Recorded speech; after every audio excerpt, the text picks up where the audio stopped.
Hello students, again welcome to the official YouTube channel of SSCM college Mandalgarh. हमारा आज का topic है व्यावसायिक दृष्टिकोण से लागतें। ये लागत अवधारणा का सेकंड वीडियो है। लागत अवधारणा में फर्स्ट वीडियो में हमने मौद्रिक लागत, जिसके अंदर स्पष्ट लागतें, अस्पष्ट लागतें और सामान्य लाभ को सम्मिलित किया जाता है, वास्तविक लागत और अवसर लागत का अध्ययन किया था। इस वीडियो में हम बिजनेस पॉइंट ऑफ व्यू से लागतों को कितने भागों में बांटा गया है, उनका वर्गीकरण किस प्रकार है, अध्ययन करेंगे। इसमें आपको फर्स्ट दिया हुआ है वृद्धिमान एवं धसी लागतें, incremental and sunk cost. Incremental cost जैसे नाम से आपको समझ में आ रहा है कि वृद्धिमान की व्यवसाय में किसी भी प्रकार का कोई एक्सपांशन किया जाता है कि जैसे पहले कंपनी एक प्रोडक्ट बना रही थी, अब एक नया प्रोडक्ट और कर रही है, प्रोडक्ट का एक्सपांशन किया जा रहा है, मशीनरीज नई खरीदी जा रही है, या कंपनी अपने प्लांट की कैपेसिटी को इंक्रीज़ कर रही है। पहले 10,000 वस्तुएं बनाई जाती थी, अब 12,000 वस्तुएं बनाई जाएगी। तो यदि कंपनी कोई भी इस तरह का परिवर्तन करती है तो उसकी जो अतिरिक्त लागतें होती हैं वह कहलाती है वृद्धिमान या वृद्धिशील लागतें। जब एक फर्म को अपनी व्यावसायिक क्रियाओं के स्तर अथवा प्रकृति में परिवर्तन करने से जो अतिरिक्त लागतें आती हैं उन्हें वृद्धिमान या वृद्धिशील लागत कहते हैं।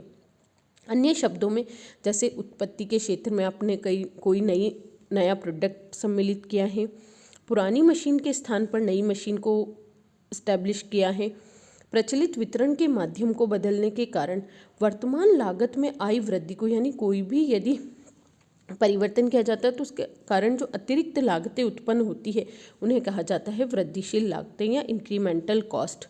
सेकंड है आपका संक कॉस्ट या धसी हुई लागतें। ऐसी लागतें जिन पर व्यावसायिक क्रियाओं के स्तर का कोई प्रभाव नहीं पड़ता, वे उत्पादन के सभी स्तरों पर समान रहती है।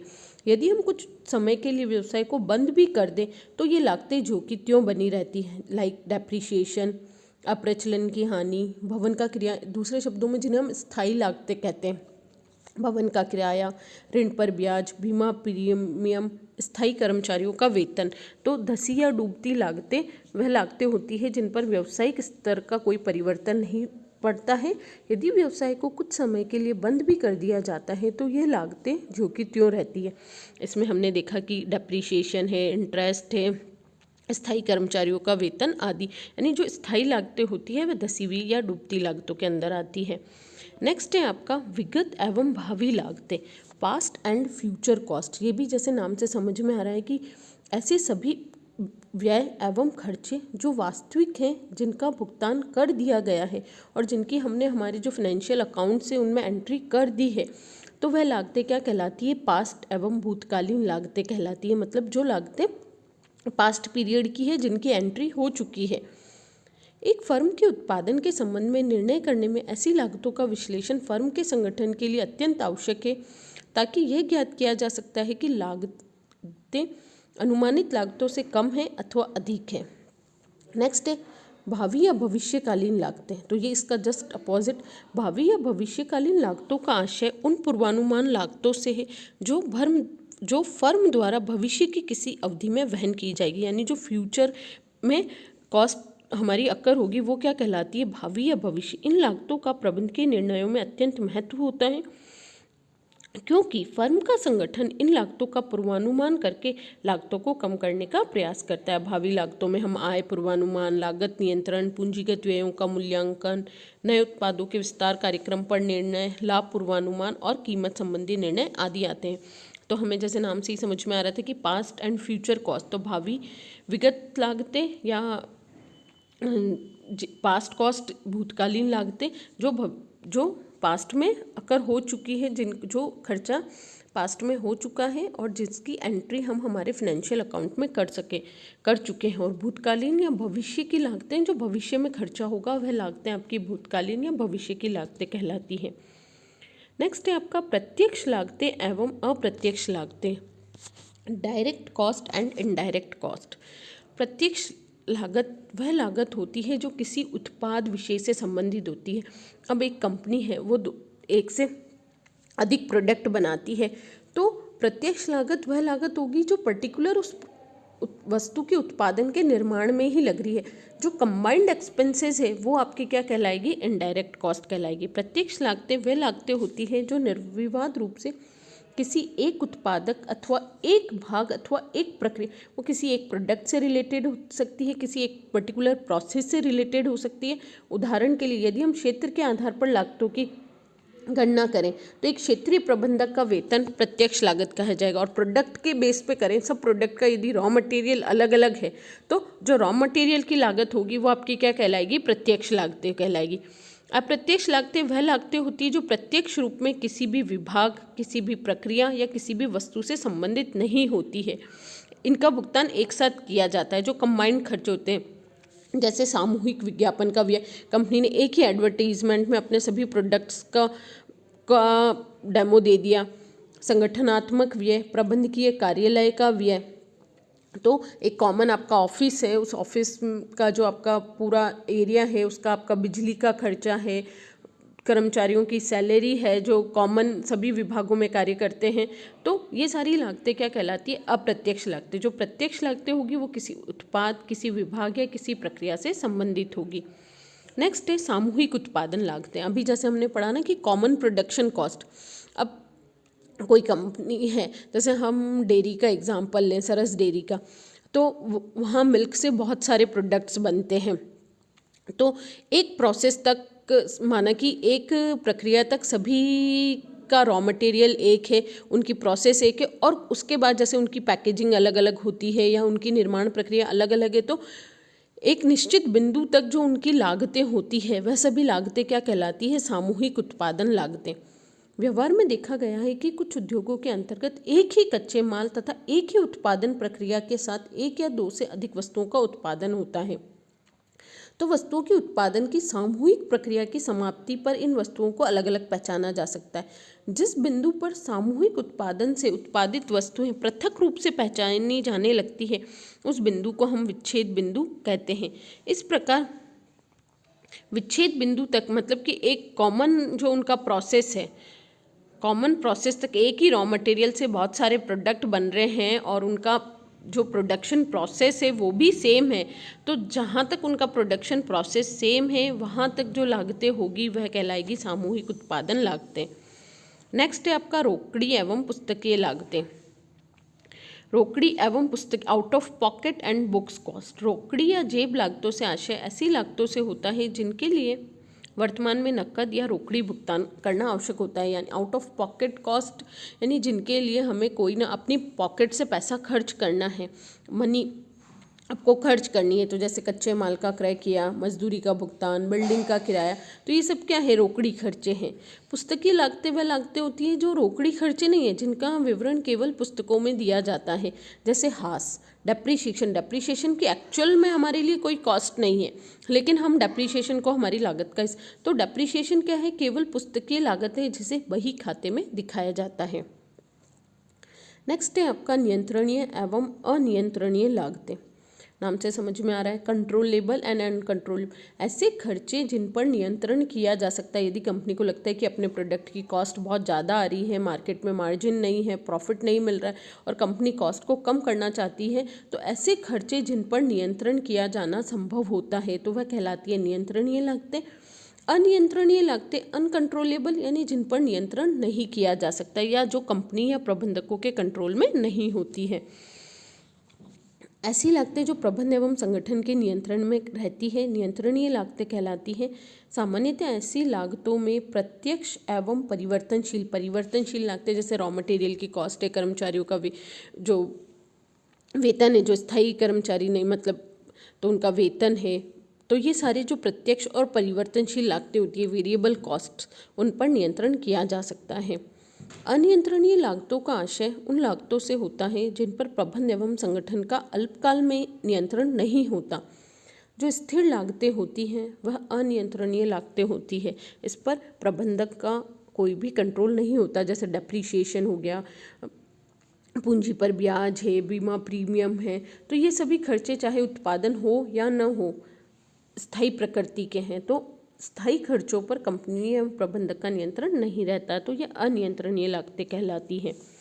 नेक्स्ट है ऐतिहासिक एवं historical cost and replacement cost. Historical, ऐतिहासिक, जो पास्ट में खर्चे हो चुके हैं, और रिप्लेसमेंट कॉस्ट कि आप किसी पुरानी मशीन को वो आउट ऑफ डेट हो गई है, तो उस पुरानी मशीन को स्थान पर नई मशीन खरीद रहे हो, तो वो जो लागत आएगी नई मशीन को खरीदने की, पुरानी मशीन का जो पैसा वसूल होगा वो तो उसमें से माइनस हो जाएगा, और उसके अलावा जो अतिरिक्त खर्चा लगेगा नई मशीन को स्थापित करने का वो कहलाती है प्रतिस्थापन लागतें।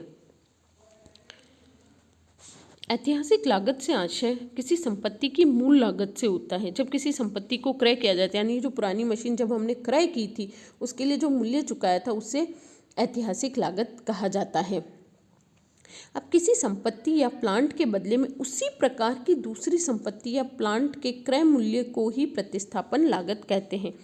अन्य शब्दों में वर्तमान संपत्ति को बेचकर उसी प्रकार की नई संपत्ति क्रय करने के लिए जितनी अतिरिक्त राशि की आवश्यकता होगी उसे प्रतिस्थापन लागत के नाम से पुकारा जाता है। इसमें प्रतिस्थापन लागत को ही ह्रास का आधार माना जाता है।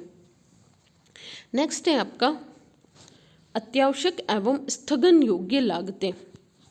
नाम से समझ में, अत्यावश्यक यानी वह खर्चे जो अत्यंत आवश्यक हैं, बहुत जरूरी प्रकृति के, जिनके बिना उत्पादन कार्य प्रभावित होता है, उत्पादन बंद होता है। आज यदि कच्चा माल उपलब्ध नहीं हो, श्रमिक उपलब्ध नहीं हो, तो उत्पादन व्यवस्था हमारी प्रभावित होती है, तो ये खर्चे कहलाते हैं अत्यावश्यक खर्चे। ऐसी लागतें जो प्रत्येक फर्म में उत्पादन कार्य, विक्रय एवं वितरण कार्य को चालू रखने के लिए अत्यंत आवश्यक होती है, जिसका प्रयोग या स्थगन संभव नहीं होता है, ऐसी लागतें अत्यावश्यक लागतें। इसमें भी वही एग्जाम्पल दिए हुए, कच्चा माल, श्रम, ईंधन, उत्पादन, ऊपरी व्यय, कार्यालय ऊपरी व्यय, विक्रय वितरण ऊपरी व्यय, यानी जो ओवरहेड्स हैं और जो हमारे दिन प्रतिदिन के खर्चे हैं, जो हमारी ऑपरेटिंग कॉस्ट का पार्ट है, ये सभी अत्यावश्यक लागतें होती हैं जिन्हें स्थगित नहीं किया जा सकता। या स्थगन योग्य लागतें, प्रत्येक फर्म में कुछ ऐसी लागतें होती हैं जिन्हें आवश्यकता पड़ने पर कुछ समय के लिए स्थगित किया जा सकता है और इनके स्थगन का व्यावसायिक क्रियाओं पर कोई प्रभाव नहीं पड़ता है। जैसे भवन की मरम्मत करानी है, रंगाई पुताई, पुराने फर्नीचर को बदलकर नया फर्नीचर लाना, श्रम कल्याण योजना आदि क्या है, स्थगन योग्य लागत है। यानी यदि कंपनी इन्हें अभी नहीं करके यदि भविष्य में के लिए स्थगित कर देती है तो भी कंपनी के उत्पादन प्रक्रिया पर कोई भी प्रभाव नहीं पड़ेगा। नेक्स्ट है धसी, तालाबंदी एवं कार्य परित्याग लागतें, sunk cost, shutdown cost and abandonment cost.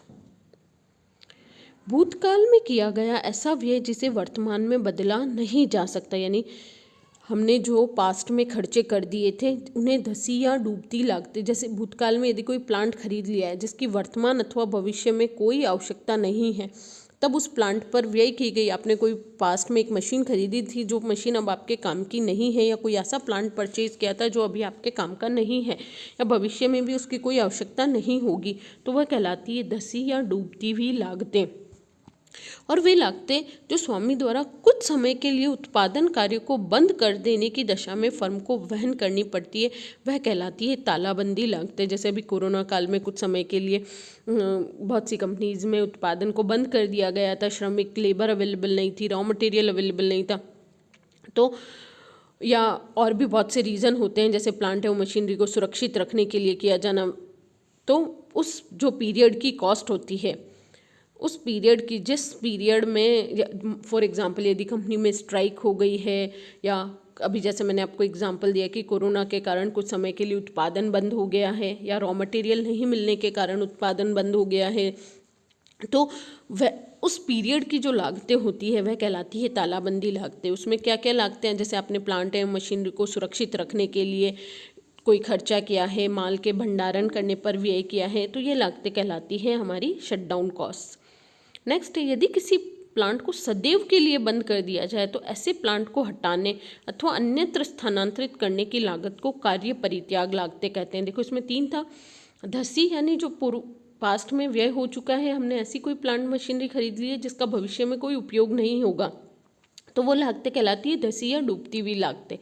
तालाबंदी की लागतें वेरी शॉर्ट टाइम के लिए होती है कि जिस पीरियड के लिए आपका व्यवसाय बंद हुआ है उस पीरियड की जो कॉस्ट आती है वो कहलाती है तालाबंदी लागतें। और कार्य परित्याग लागतें कि आपने बिल्कुल ही प्लांट को बंद कर दिया है, उसको या तो बेचना है या उसे किसी अन्यत्र स्थान पर स्थानांतरित करना है, तो वो जो लागतें कहलाती है वो होती है कार्य परित्याग लागतें। नेक्स्ट है लेखा एवं आर्थिक लागतें, accounting and economic cost. Firm के लाभ हानि खातों में जिन लागतों को, जो हम trading account, profit and loss account में जो एक्सपेंडिचर दिखाते हैं, उन्हें लेखा लागतें कहा जाता है। और आर्थिक लागतों का आशय ऐसी लागतों से होता है जो अर्थशास्त्र के दृष्टिकोण से उपयोगी होती, जैसे उत्पादन कार्य में प्रयुक्त स्वयं के बिल्डिंग का किराया, तो वो कहलाती है इकोनॉमिक कॉस्ट। हमने कल जो स्पष्ट और अस्पष्ट लागतों का वर्गीकरण देखा था, तो उसमें भी यही था कि स्पष्ट लागतें वह लागतें होती है जो हमें स्पष्ट रूप से दिखाई दे रही है, जो खर्चा है, और अस्पष्ट लागतें वह लागतें थी जैसे स्वयं के बिल्डिंग का किराया, स्वयं एज ए मैनेजर वर्क कर रहा है तो उसकी सैलरी। तो ये सभी इकोनॉमिक दृष्टि से, इकोनॉमिक्स में इन्हें कॉस्ट माना जाता है। तो अर्थशास्त्र के दृष्टिकोण से ये लागतें उपयोगी होती हैं, इसलिए इन्हें आर्थिक लागतें कहा जाता है। तो इस वीडियो में हमने लागत अवधारणा का व्यावसायिक दृष्टिकोण देखा कि व्यावसायिक दृष्टिकोण से लागतें कितनी प्रकार की हो सकती है। तो इस वीडियो से रिलेटेड यदि आपकी कोई भी क्वेरी है तो आप मुझे व्हाट्सएप ग्रुप या यूट्यूब कमेंट बॉक्स में पूछ सकते हैं। Stay home, stay safe.